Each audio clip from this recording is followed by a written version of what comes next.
times to make the recording work effectively. Yeah, okay, we're recording. Okay, so we are recording. And I will post this recording of this session as I did the recording of last week. Did you all find out where that was? I'll remind you where that is. So I'm just going to go back into Aula. So I'm back in Aula again here. And I'm going to go to week 1. I think that's where I put it. Let me just double check where I put it. There's link one, week 1, and there it is. You can see there. That's the video of last week's live session. So you can just click on the link and observe it here. Okay, so that's last week's week 1 session is recorded, and you can watch that. Can you bear in mind that when you are watching the videos of the session, the only way I can find to record the whole session and share with you is by using YouTube, and I'm using YouTube's automatic caption system, which is okay, but it's not absolutely 100% accurate with the captions, and there is no punctuation. So obviously when you are writing for your journal entries or your essay, you're going to be 100% spelt correctly and 100% punctuated correctly. So don't take too much notice of the punctuation. It's just to help you to understand some of the points I'm making. But some of the word choices that YouTube make aren't accurate. So that's where last week's session is. So now into this week's session. That's here, week 2. We know what I'm talking about. That's the intro from me that I spoke about. That's not where I live. That's one of those fake backgrounds. I've talked to you about those before. What I want to do first of all is go and have a look at if there are any questions for this week's session. So let me take you to the iTech Any Questions question board. Here we go. So that was the board that's been up for about a week here. Post any questions you have about the module. Okay, we've got one question up there so far, which is about the journal format, and I'm going to run through the journal format in the second half of this session, coming up to in about half an hour. I'll go through the format for doing a journal entry. I've written a journal entry, but it's a bit, I've taken a different angle with it, and I want to explain why I've done it that way when I get round to that in about half an hour. So stay tuned for me to talk through a journal entry. So that was one of the things that came up. Now, there were some, that's where the question Padlet was just there. So just one question that's got in there. What I might do is I'll keep that Padlet running every week. I'll just change the date. Instead of saying 1st of October, I'll say that I'll answer questions or talk about questions in any week. So it'll be kind of a ongoing focus in each of our sessions here. Does that make sense to everyone? So I'll start each session by looking at the Padlet questions and running through the questions that you've asked and make sure that you're clear about the answers. Does that sound okay? Great, thank you. Okay, cool. So I'm going to go back to sharing again now. And I am going into back into Aula again. So the next thing, you had some pre-session tasks here, and I want to just show you some tricks that you can use with my tasks. So let's look into so you had a reading task there. I recommend, there's no shortcuts here, I recommend that you read this chapter, but from Leask. So the author here is Leask. The book is by Leask, L-E-A-S-K, Leask. And it's really important that you read that whole chapter about learning in the digital age. So we live in what Leask describes as the digital age. Quick flag here for you. If you are going to refer to that chapter in your journal, or you're going to refer to that chapter in your essay, and that chapter is absolutely perfect as a source to use in either a journal entry or your essay, This whole thing here, this whole hyperlink is the full reference for the chapter. So that is what you would put, but not hyperlinked, but that's the content of the full reference for your reference in the references list at the end of either your set of journal entries or your essay. So just a reminder here, you start with the surname of the author, the initial of the author, followed by a full stop, the year of publication in brackets, the title of the chapter, in this case it's Learning in the Digital Age, the book in which you have, I'm telling you where the chapter is, it's in, and then colon, and then you've got this book, it's Leask initial, Burden initial, Uni initial, they are the editors, hence eds in brackets here, and the book that I've taken that chapter from is Teaching and Learning with ICT in the Primary School, second edition, published in London by a company called Routledge, and these are the page numbers of the chapter. So when you are referring to a chapter in your reference list, you put the range of pages of the chapter. There's one thing that isn't clear from this, and that is the title of the book, Teaching and Learning with ICT in the Primary School, should be in italics, because we always italicize chapters in reference lists. So have a look at that chapter.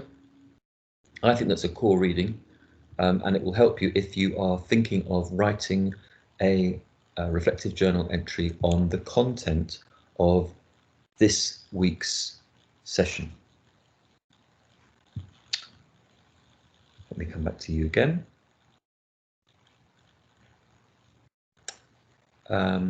Toby, good question.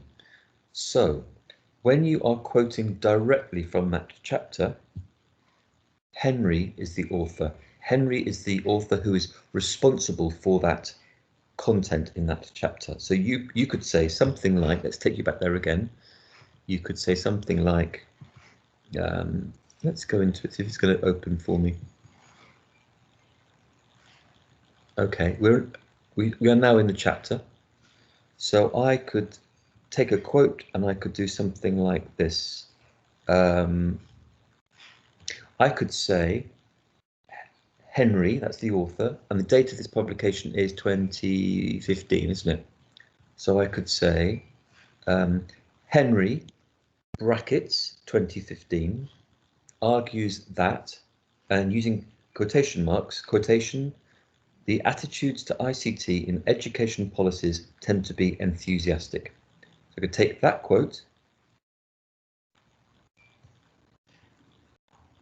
Henry, brackets 2015, close brackets, argues that, quotation marks, the attitudes to ICT in education policies tend to be enthusiastic, close quotation marks, so that quotation is within quotation marks, followed by open brackets 2015, because that's the year of publication, and the page number, which is actually going to be page 2, close brackets. So when quoting from this chapter, no, not Henry et al., just Henry. Just Henry. So the author of that chapter is just Marianne Henry. She is the only author of that chapter. Okay? Or 2016, or whatever it is. Yeah. That's it. Yeah. So you do it like this. Let me put it in here. So Henry, 2016. You could do it like this. Page, just one page, 2, argues that, yeah, I thought it was 2015. Thank you.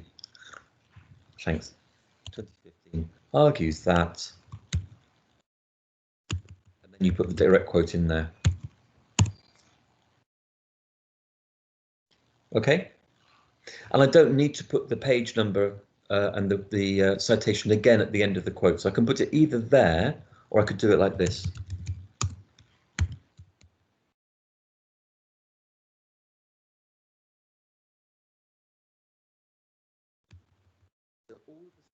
Directly from the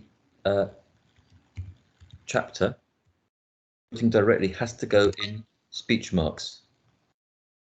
Okay, that's really important to avoid being accused of plagiarism. Okay, so you can do either of those ways is right. Okay, does that make sense? Happy with that? So two ways. This is direct quoting. If you are just if you're summarizing Henry's point, you still need to say it's Henry. You still need to say it's Henry, but you don't use the quotation mark. So let's just pop back there briefly. Let's just see what Marianne Henry actually said. She says, where's that quote that I've had before? So, attitudes to IC in education policies tend to be enthusiastic. So that's not a very good thing to summarize, is it? Okay, here's a nice one. Here's a good one here. So good pedagogy builds from what children already know and understand. So we call that a constructive model, building from what children already know and understand. So I'm going to use that idea of a constructive model. So let me come back to my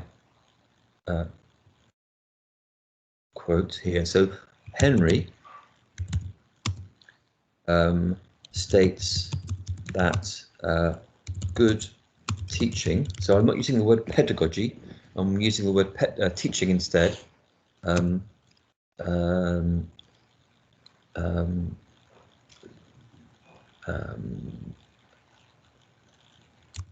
Constructs new understanding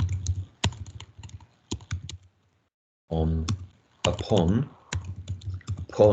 what children already know. And I'm just going to say, so I'm not quoting directly now. I've summarized Henry's point there. But do you see what I mean? There's no direct quote there. So I don't have to have quotation marks, and I don't need to have a page number because I put this into my own words. Let me just check that I've not. See, so Marianne says, Henry says, good pedagogy builds from what children already know and understand. I've kind of put it into my own words, and I've said Henry states that good teaching constructs new understanding upon what children already know. It's a bit awkward, but it's okay. So I'm not quoting, but I'm taking Henry's idea. I put it into my own words, but I don't need quotation marks because I'm not quoting directly. Okay. So when you are writing your essay or writing journal entries, that's the way that you can bring the literature into your writing. And it's absolutely fun. I had a question from somebody this week around, is it okay to use the literature that I've put on Aula? Absolutely. Use all of the content that I've used on Aula and use that content to back up the points that you're making either in your journal entries or in your essays. You don't have to go and find a whole new load of literature. So use the literature I've given you. However, if you're looking for higher marks, so if you want to push your marks into the 60 and the 70 category, you do have to extend your reading beyond the literature that I'm giving you.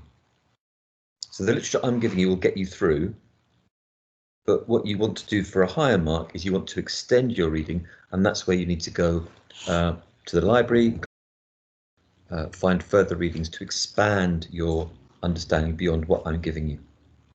Okay.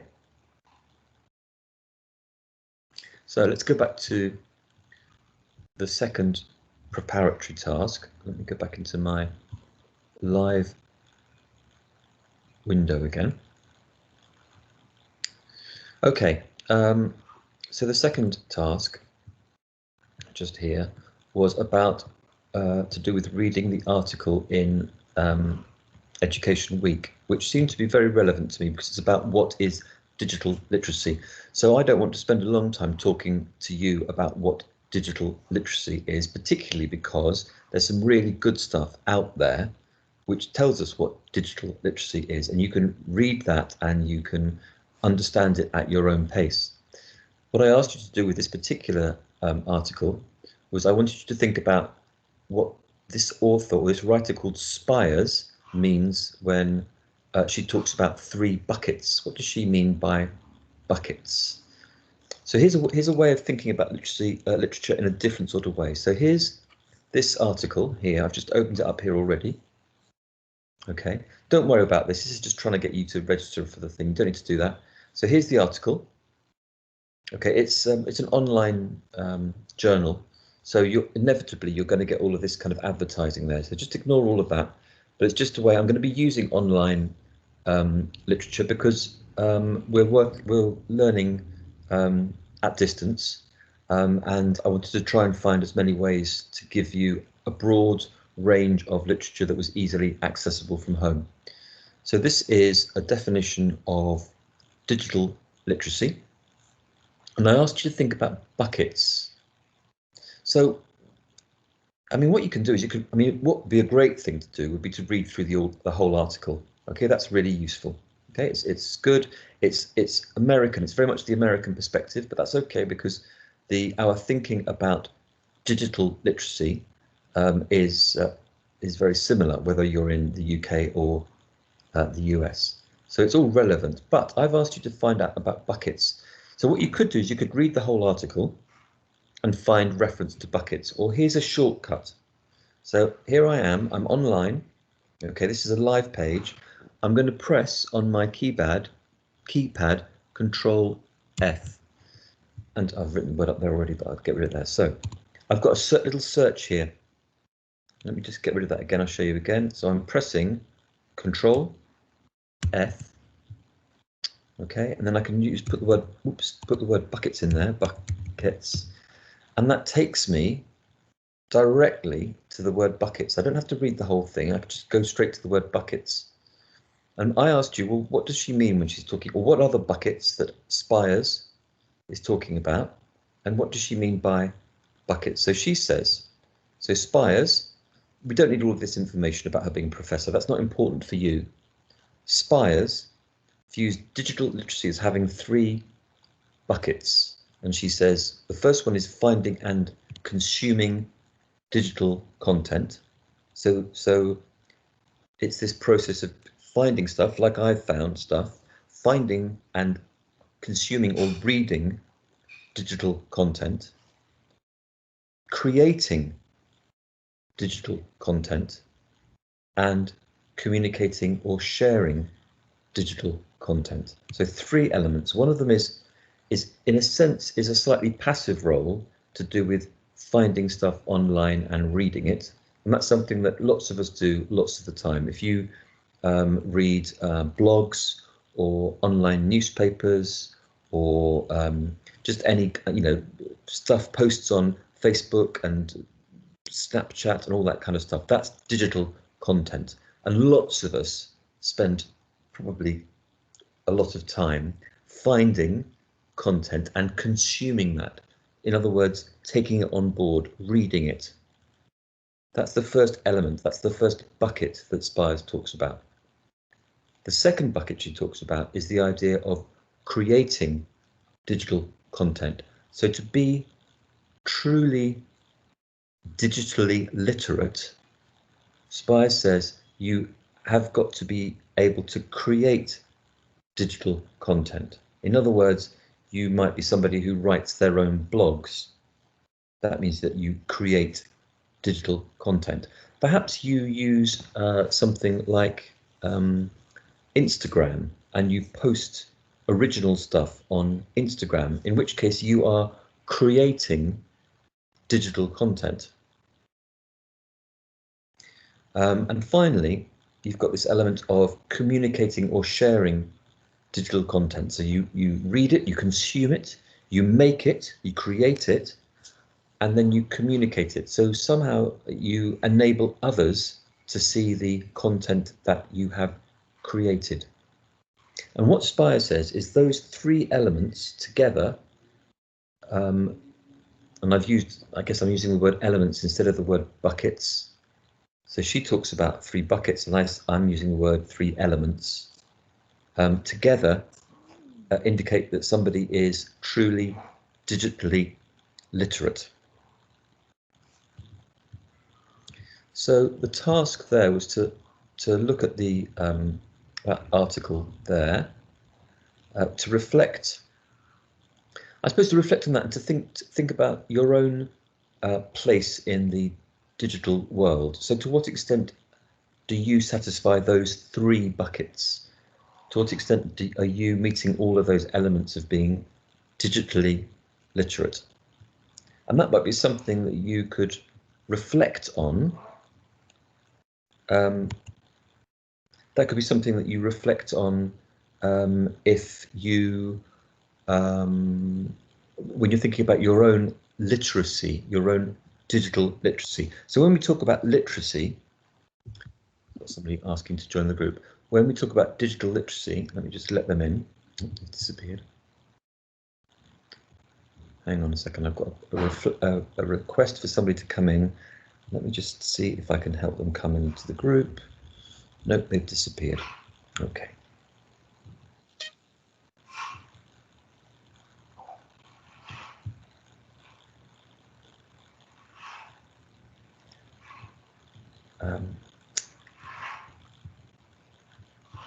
Sorry, folks, I got distracted by somebody trying to get into the room. Yeah, Faria, that's a very good point. You need to find and consume literature to be able to write a good essay. That's brilliant. Absolutely. Yeah. So yes, find and consume. You're finding and consuming, but that is only the first element of being digitally literate. Because Spires is saying that there are these three elements, these three components. So elements, I've used the word elements, and I've used the word components. These are kind of parts. Elements and oops, I spelled components incorrectly. Let me see if I can edit that. Hang on. Edit. Yeah, I can. A component. Oops, no, that's not right. Components. There we go. That's it. Yeah, and you share it through Padlets. Yeah, I suppose you're communicating with one another, and I suppose you are creating digital content because you're asking questions and you're communicating it to others. Yeah, I suppose that is a process. That's a very interesting, creative way of thinking about it. So yes, I suppose good. I mean, we could think about good, effective ways of good platforms for digital communication allow consumers to communicate and create their own digital content as well. I guess if you follow a digital newspaper or read a blog that has a space for you to like and dislike and comment, that's enabling you to communicate, create content and communicate your ideas. So maybe that happens all the time.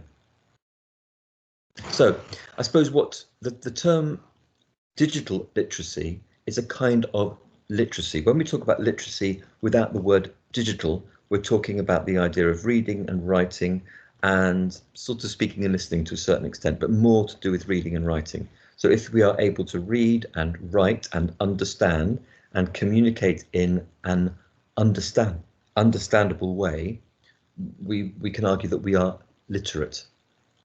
Spires is saying if you can read, consume, create, write, and communicate that information, share that information, you are digitally literate. So something to think about there, that definition, what that means to you, how that definition fits with your own digital practice. And I hope that just kind of going through, oh, that's the wrong one. Hang on. Andrew.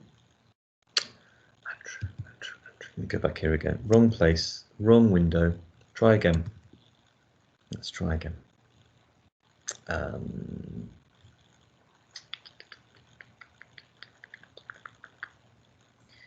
There we are, Aula.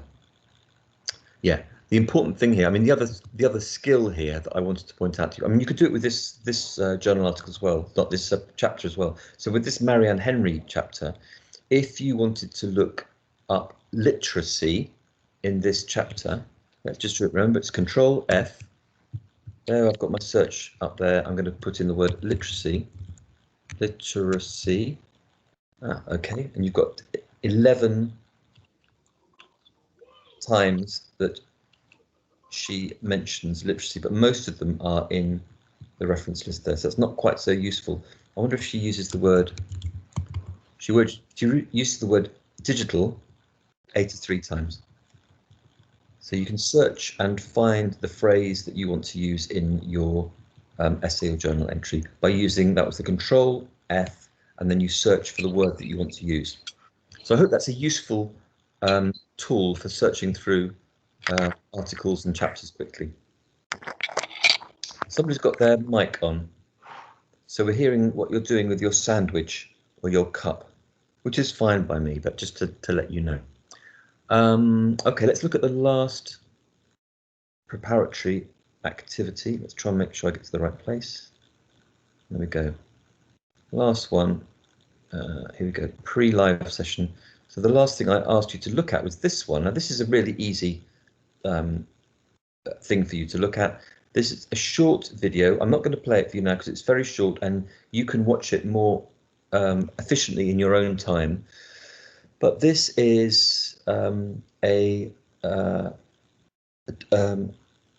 researcher at the University of Bath, and what they are worrying about is, and what they've recognised is that some communities in Bath, so Bath is a city in the west of England, and they're concerned that some communities in Bath have poorer access to digital tools, so the internet, to broadband, to digital software and digital hardware than other communities. So Bath's quite an interesting place where you've got a big divide between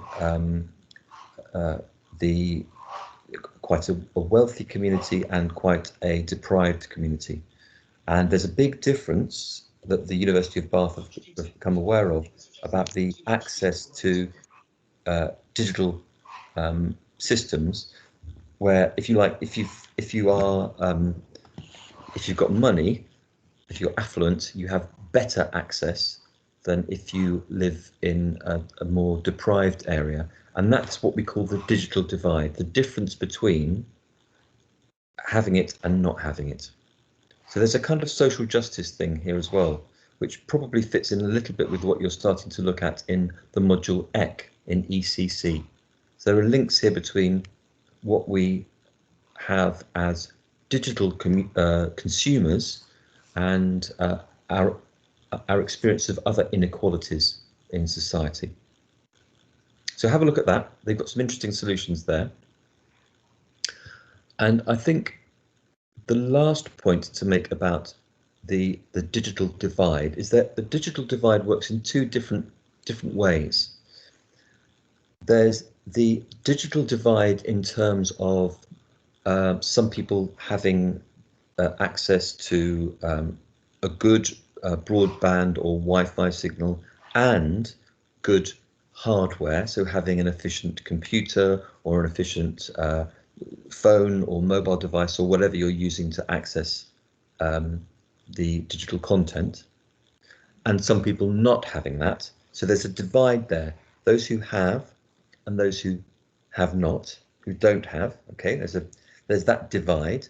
And the other divide to think about is those who are digitally literate, so those who know how to use the resources, so who are skilled in using computers, in using the software, know how to access things, etc., and those who do not know how to access and how to use the hardware and the software. So there are two parallel divides going on here. One is to do with being able to access. So that's to do with digital affluence and digital poverty or digital deprivation.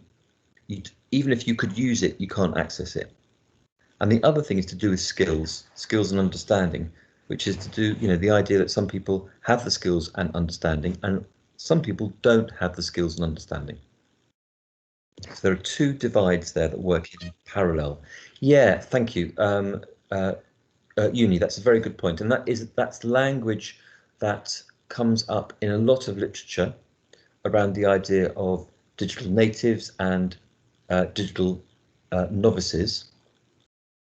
We also see the term digital natives to do with the idea of some people kind of, there's a bit of a misunderstanding. There's quite an argument about the idea that, yeah, thank you, Andrea. It is absolutely, it's a construct.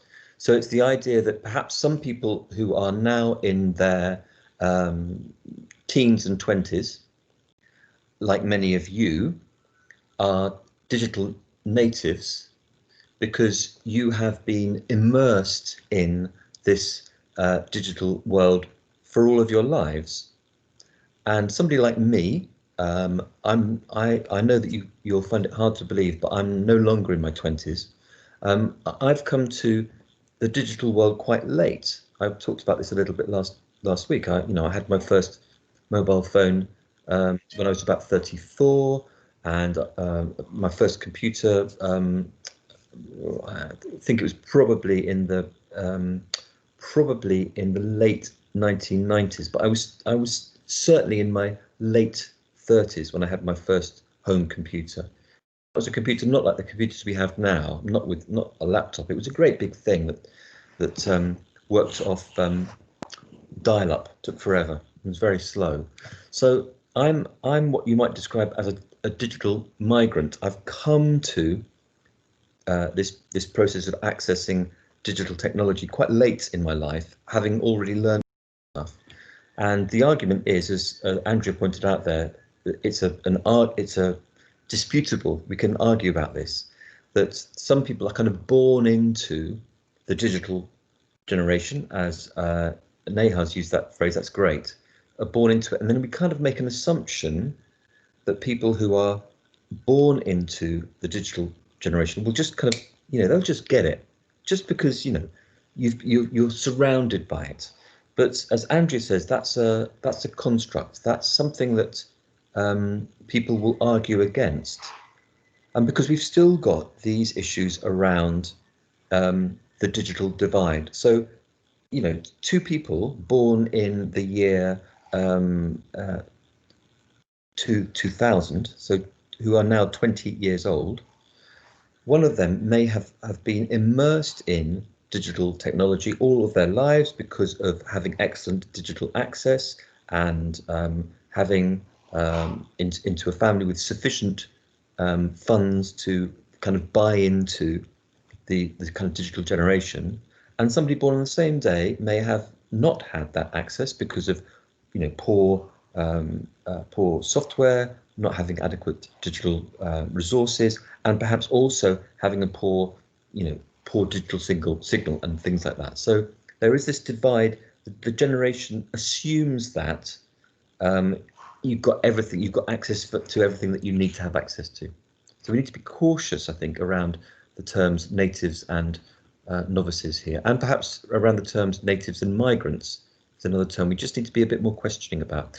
And that's something you could reflect on today or after this session in a journal entry, obviously making reference to people that I've been talking about today. So, as promised, I was going to spend some time now, before we get to 3, looking at a journal entry. Now, bear with me for this. Let me just answer quickly. I'm going to answer Rashida's question before I move on. Do you suggest we give definition of digital in? Yeah, if it's just a journal entry, I would suggest. I'm going to give you an example in a moment. I would dive straight in there, and maybe as part of the journal entry, explore the definition. So you don't have to think of the journal entry like as a mini essay. Go straight in there and talk about your understanding of what digital means, or what a digital native is, or whether you agree with that idea or not, etc., etc. So explore it in your entry. If on the other hand, let's go and share the screen again. Let me go back into the Owler site. Let's go into, just pop back to week 1 briefly. Let me just think where I put that. It's in here. Live session. Not there now. Sorry, just a moment. Give me a moment to remember exactly what I'm doing. Is it in the welcome? Blah, blah, blah, blah. There it is. Okay. Oh, that's the module guide. Now, what was the other thing I was going to show you? Let's go into the module guide. So the module guide's there. Let's just pop into the module guide for a moment. So, module guide. Let's go into the assessment of the module. There we go. So if you're writing the essay, that's your essay title. So that doesn't automatically lend itself to having an introductory paragraph about what does digital mean. What that might suggest is you have an opening paragraph about what technology means or what learning means. That would be more relevant. If you're thinking about journal entries and you have a journal entry on digital or digital natives or digital novices or whatever you want to write about, go straight in and start to talk about it and make sure that your definition is embedded, is in there somewhere in your journal entry. But the essay, I would suggest the essay needs to start off with something about defining your key terms. So the key terms here would be technology and, okay. Let me take you back to where we are now. So what I wanted to share with you before we get to 3 definitely is the live session. Here we go. So in the live session, here's the journal entry example. Now bear with me here. So you can access that here. I'm going to open it up to a new window. So now what I've done with this is I've not written a journal entry about technology. I've written a journal entry about baked beans. Okay, but the style of writing about baked beans is very much the same as the style of writing about technology. Okay, so you're going to be writing about technology and you're going to be writing about the links between technology and education, and you're going to be reflecting on your thinking about that relationship between technology and education, and you're going to be drawing on literature to back up your ideas. Okay, so in your journal entries, you are exploring the themes, and each week we'll have different themes. This week we're talking about digital natives, digital literacy, the digital divide. So this week your reflections will be around those themes. Not all of them, just pick one of them. You haven't got enough time to write about all of them. And you're looking at the relationship between that, perhaps, and education, perhaps your own experience of education, perhaps your own understanding of the relationship between technology and education, digital technology and education, and drawing on literature to back up your ideas.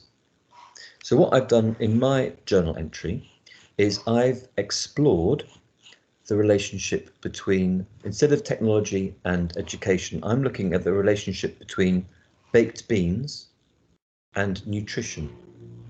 So you're looking at technology and education, and in this example of a format for a journal entry, I'm exploring the relationship between baked beans and nutrition. So I've got title here. I'll just call it journal entry number 1. And I put today's date in. So you can do the same thing for yours. Yours will be journal entry number 1. It'll either be this week's date, or if you've done a journal entry for last week, it could be last week's date. Okay, so that's your title. I could give it a particular, like a subheading, but I'm not really worried about that. So I've started off with my first paragraph here. I've got 3 paragraphs. My first paragraph, I've reflected generally about my knowledge of the thing I'm writing about. So I've said here I hadn't thought much about baked beans until I started this module. I mean, So quite an informal voice there. I was aware of baked beans. I see baked beans on supermarket shelves, lots of different brands, different sizes, different varieties, and I've eaten baked beans occasionally, but I hadn't thought about the design or history of baked beans or how the baked bean industry markets their products, and I hadn't considered the potential impact that baked beans might have on nutrition. So I'm talking about baked beans and nutrition. You, of course, are not writing about baked beans and nutrition. You're writing about technology and education.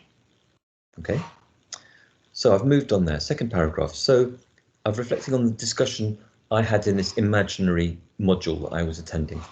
So the discussion we had in the first session, questioning the nutritional value of baked beans and asking why baked beans have become such an established part of many people's diets, prompted me to investigate further. And you may have been prompted to investigate further as a consequence of either this week's session or last week's session.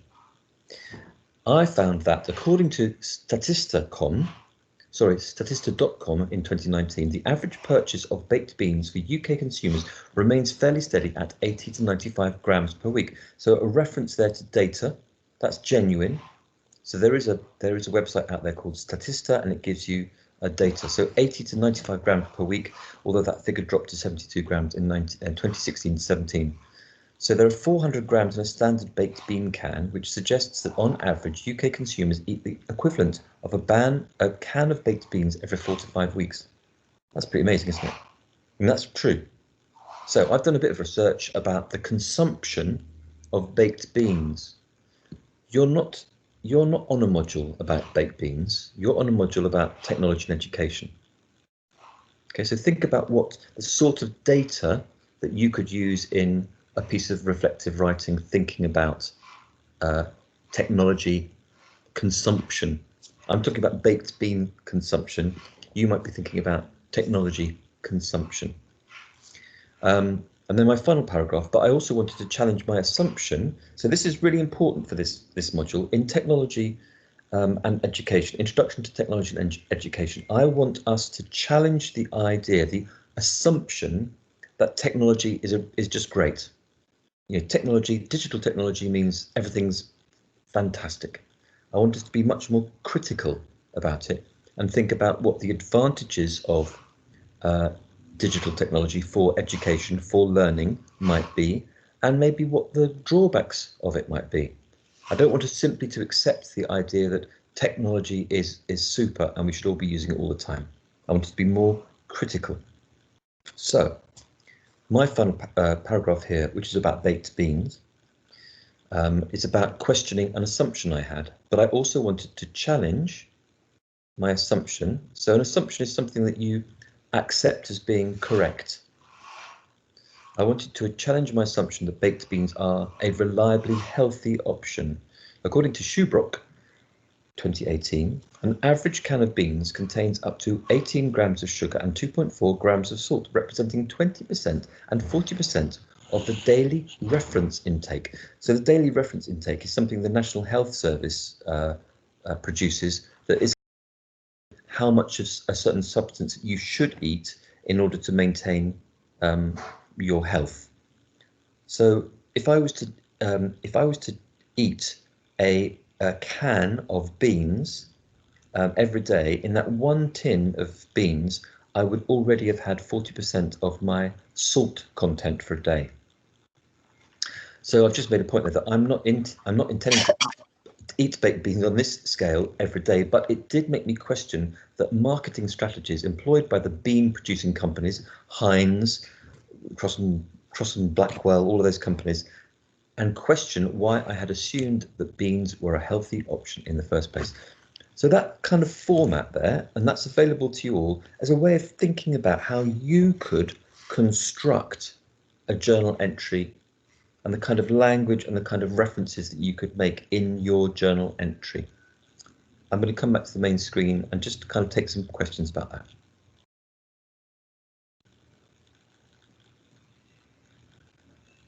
Okay, let's have a look at some questions there.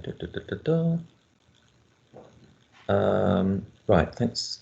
Great, pleasure. For journal entries, do we have a question or a title for each one? No, I'm not going to give you, but I'm going to make lots of suggestions during the session of things that you might want to reflect on. So this session, this particular session, focuses on digital literacy. That's what we've been talking about, and it talks about digital natives. We've had that terms come up, and digital novices, and the digital divide. So those are the themes that we've talked about today, and any one of those would be a good theme for your journal entry for this week. Eduardo, no, what you do is you just simply create a Word document and just get going. And just type it into a Word document, and then when you have finished your journal entry, make sure you save that document each week, and then so the next week add another journal entry to the same document, and the next week another entry to the same document. So at the end of several weeks, you've basically done this assignment. You know, if you were just going to do journal entries, which is absolutely fine, if you wrote, you know, something like, you know, aim to write kind of 250 to 300 words a week, you'll be there, sorted out, without having a rush at the end. So write it in a Word document, and at the end, when you come to submit, you'll simply submit that whole Word document. And don't forget, you've got the opportunity to submit the draft earlier, and I'll give you some feedback on the draft, and you'll get a mark for the draft, and then you can further improve your journal entries for the submission later on in the semester. Yeah, so Faria, yeah, either as a PDF or as a Word document, either of those formats works absolutely fine. Yep, Neha, just like Catherine's module, just type it up. So we have to write a closing. No, no, you don't. No, it's just use the same model I have. You could do that. I mean, that's just an example. Don't be too tightly bound by exactly what I've done there. But it'd be useful for you to consider how you might be challenging assumptions you have. But sometimes you may have no assumptions. Okay. Sometimes it will work, sometimes it won't. Shenjija, no, there's no specific amount. I would recommend that in each journal entry you have a reference, and given that I've already spoken about two sources today, so you've got the Leask, the Henry chapter in Leask, and you've got the piece in what was the other one we talked about here? We have the piece in this one in a report in Education Week. So you've got two sources there already, which you could use in a journal entry for this week's session. Okay. So lots of potential sources there. Sorry, somebody's drilling upstairs. That is, I'm making that noise. I'm sorry about that.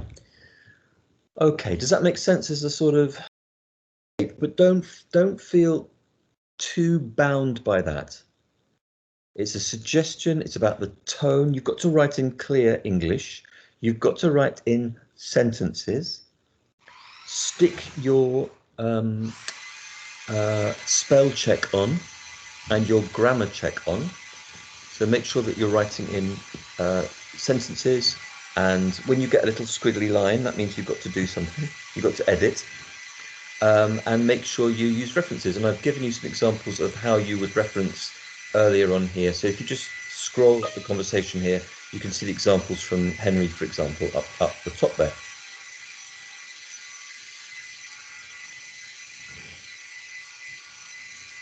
Yes, Toby, you could use those two sources. So you could use the Haitin and the Henry for this week, and many more in the reading list, Neha.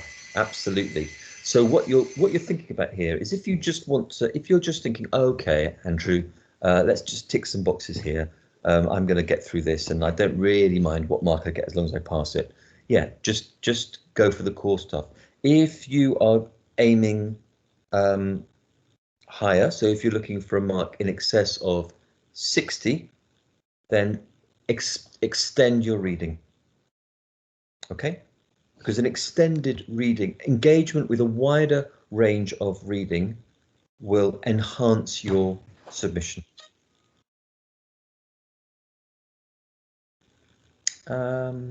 Divine, could we use column method? So do you mean, so if you're in A4, like almost like a newspaper approach? So you've got 2 columns and entry. Is that what you mean, Divine? I'm not quite exactly sure what you mean. Yes, well, you could do that, as long as it doesn't get in the way for you, as long as it doesn't make your job harder. I don't see why you shouldn't do that. I've never seen it done like that, and I don't know how easy it would be for me to give you helpful feedback. So when you just use the standard entry, just a standard Word document, like the example I've just given you, if you use that standard approach, then it's much easier for me to say, like to highlight a sentence and give you a comment and give you some thoughts about how to improve your writing. I'm not quite sure how it would work with columns. So it might look cool, but it might be harder for me to give you the feedback. It might be useful. Asmin, do the journal entries have to be based on what decision or can up on a section you liked? And yes, you can, Asmin. So if you were, so let's say we've talked about something specific in a particular week. So let's say this week, let's just go back to the examples. Yeah. Let me go back in here again. Let's go back into one of these things. So let's say we're looking here, and you were reading the Henry chapter, and let's just say you came across an idea like this thing here: children and children's engagement with ICT outside school. Yeah.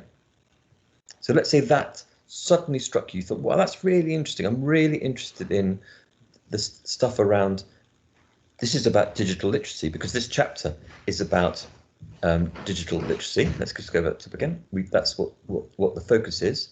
It's about developing digital skills, and at this point, Henry talks about children accessing and engaging with ICT, IT basically outside of school. If that particularly interested you, you could develop your reflective journal entry on that particular point. So that would be fine, Asmin, to take it off in a different direction, but based on something from the content of this week. Asmin, does that make sense to you?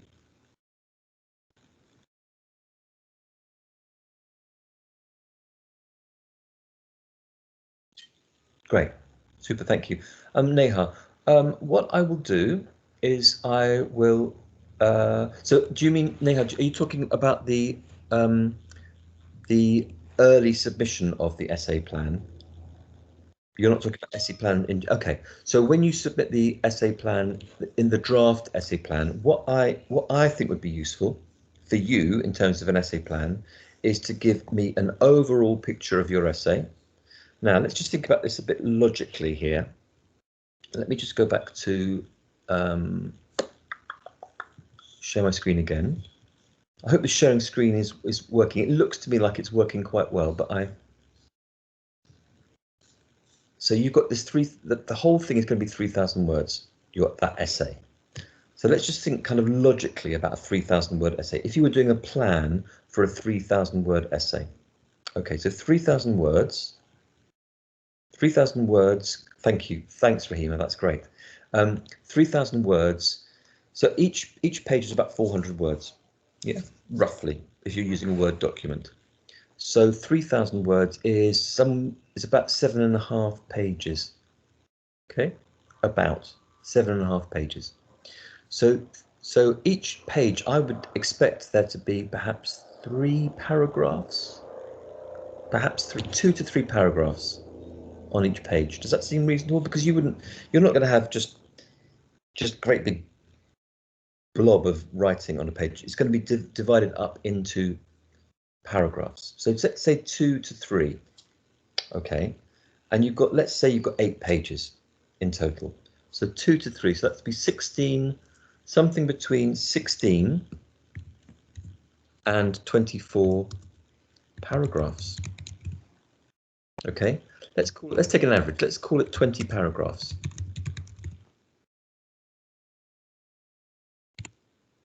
That's a 3,000 word essay, is about 20 paragraphs. Okay. Your first paragraph is going to be your intro, and your final paragraph is going to be your conclusion. Okay, so first paragraph is your intro. So that leaves you with 18 paragraphs in the middle to work out. And what I would encourage you to do when you're planning is you think about what's... Okay, I'm going to keep going now, because I don't think it's clear to everybody. So I'm going to just talk through a little bit more. So those 18 paragraphs, what I would expect you to think about is not just what the content is going to be, but think about how the argument links together. And what you might do is write what's called a topic sentence for each paragraph.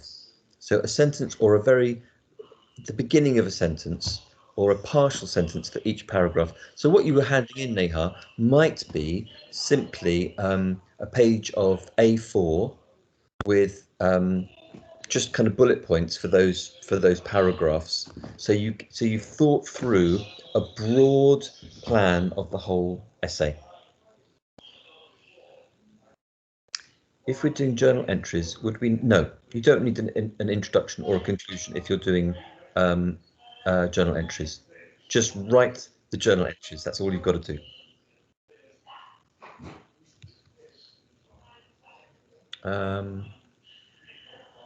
Thanks, Toby. Yeah, absolutely. You don't need those things. Okay, folks. I think I've covered everything I wanted to cover. Let me just go back quickly to the shared screen. Thanks for bearing with me. In the live session, I put a few things to think about, which we've kind of talked about. So this is today's session. Here's the live session. There's the journal entry example there. That's the beans example.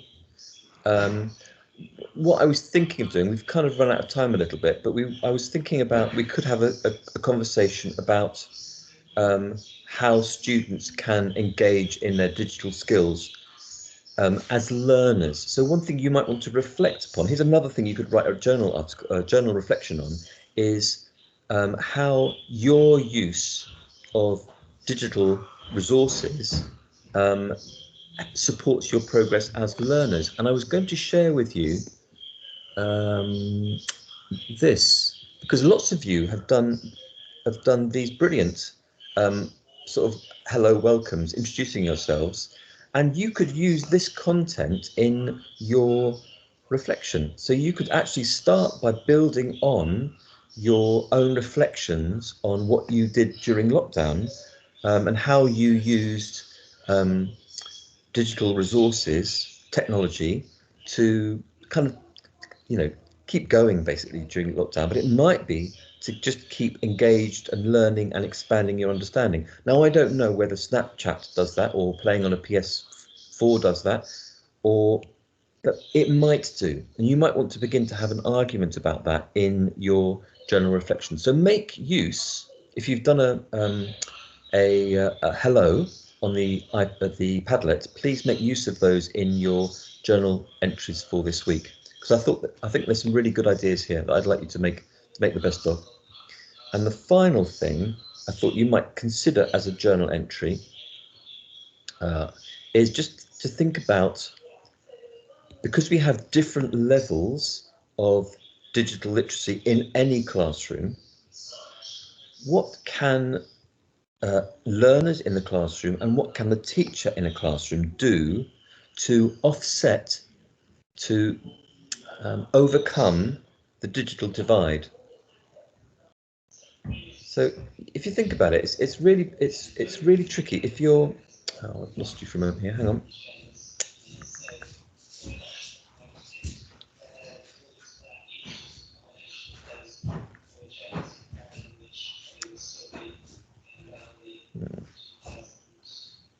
Sorry, folks. I think I've frozen. I'm going to come back to you in a moment. Hang on.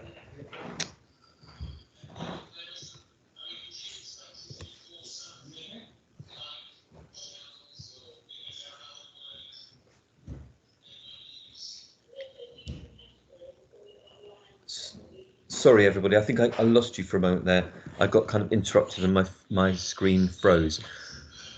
The other thing I was thinking that you might consider for your journal entry today is think about what strategies that students like you or a teacher like me working together might use to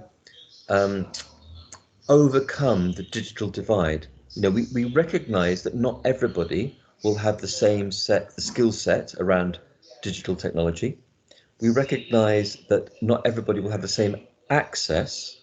What sorts of strategies could we use in the classroom to overcome that divide? Yeah, I'm sorry, Maisha, we've got other things going on here.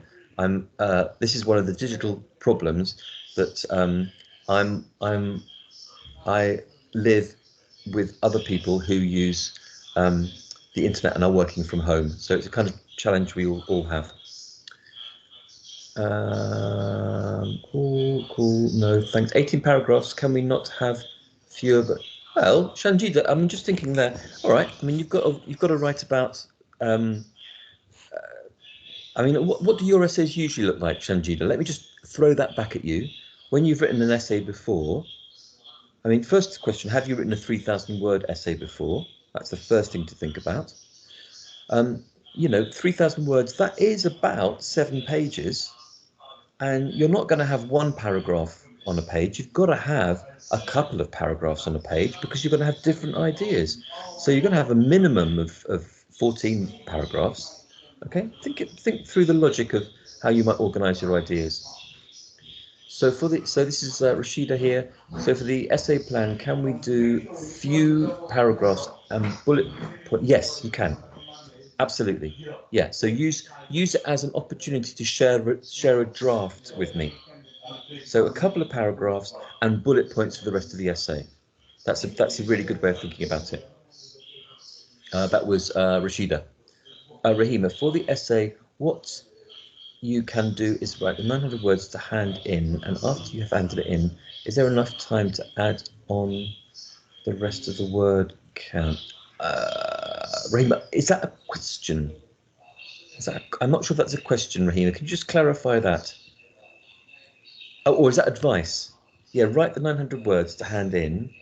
Yeah, yes, I understand what you mean now. So yeah, you could almost write the whole essay, hand in the first 900 words, get some feedback from me, and then use that feedback to improve, refine the rest of the essay to make it really strong.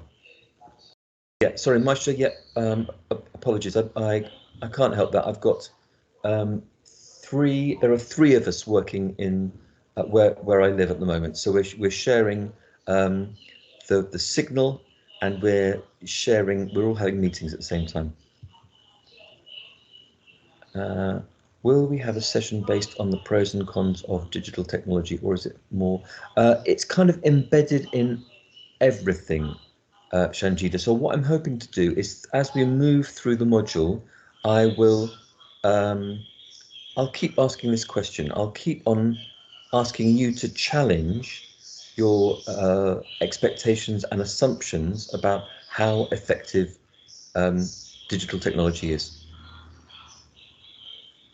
Yes, Rahima, get it. I understand now. And I hope I picked that up in responding. That's great. Yeah, sorry. Yeah, I get it. Sorry, Rahima. I understand. Shanjita, normally I would include my argument, example, and rebuttal. Ah, that approach. That's fine. Yeah. Yeah, you could do that.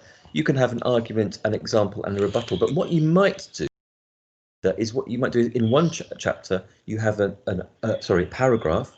You might argue something, and in the next paragraph, you might challenge that argument. So yeah, you might break it up. So your argument might be extended, and your challenge might be extended. And instead of having all of those things in one paragraph, you might spread that out between different paragraphs. That's absolutely fine. What you also want to think about, Shanjita, is the whole shape of the argument that you're having. So you're kind of arguing that you're going to make a point, argue for that point, defend that point, use literature, and then argue against that point would be a way of thinking about it. And that could well be over 2 or 3 paragraphs.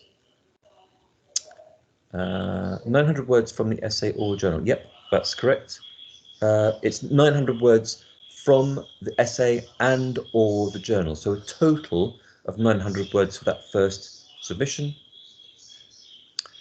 Sherelle, hey Andrew, could we ask you to look at our journal entries before we hand in our drafts? We will take what I'm going to do in one of these sessions. I think I might give you a couple of weeks to get your journal entries going or your essays going, and then we'll have some time to do some breakout rooms, and I'll get to look at some of your examples, and you can look at each other's examples and give one another some feedback.